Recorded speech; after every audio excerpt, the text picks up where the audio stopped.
नमस्कार मित्रांनो. सर्वप्रथम बी एस स्मार्ट टीचर या आपल्या यूट्यूब चॅनलवर आपले मनपूर्वक स्वागत.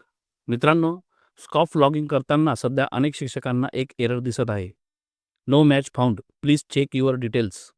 या एररबद्दल खूप लोकांची विचारणा झाली होती. त्या अनुषंगाने आजचा हा लहानसा व्हिडिओ तयार करण्यात आला आहे. स्कॉफमध्ये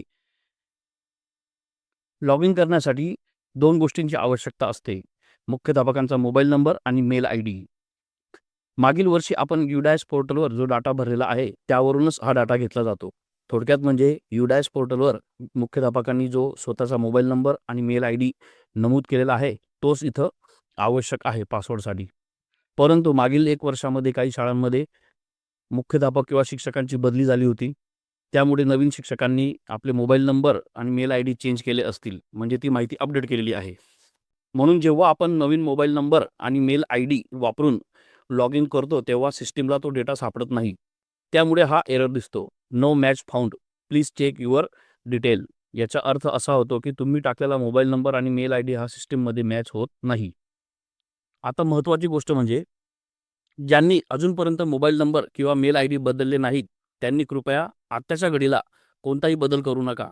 डायरेक्ट आपला मेल आणि मोबाईल नंबर UDAS पोर्टलवर जो नमूद केलेला आहे तो टाकून आधी पासवर्ड मिळवून घ्या.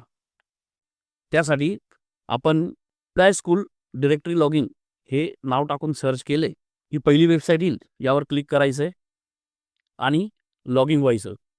लॉग इन झाल्यानंतर कॉन्टॅक्ट डिटेल या खाली व्ह्यू या बटनाला क्लिक करावं आणि या ठिकाणी आपल्या शाळेसंबंधी सर्व डाटा दिसेल जो मुख्याध्यापकांनी रजिस्टर केलेला आहे. या ठिकाणी आता आपल्याला मुख्याध्यापकाने सेव्ह केलेले मोबाईल नंबर आणि मेल आय डी आपल्याला दिसणार आहे. यात महत्त्वाची गोष्ट म्हणजे ज्यांनी अजूनपर्यंत बदल केला नसेल त्यांनी या ठिकाणी मोबाईल नंबरनी मेल चेक करा आणि पासवर्ड मिळवून घ्या. ज्यांनी बदल केलेला आहे त्यांना एरर येत आहे. त्या शिक्षकांसाठी राज्यस्तरावर चौकशीसाठी माहिती मागवलेली आहे की सदर हा जो एरर आहे यासाठी मार्गदर्शन म्हणून पर्याय उपलब्ध करून द्यावा. ज्यावेळेस पर्याय येईल लवकरच त्यासाठी व्हिडिओ तयार केला जाईल.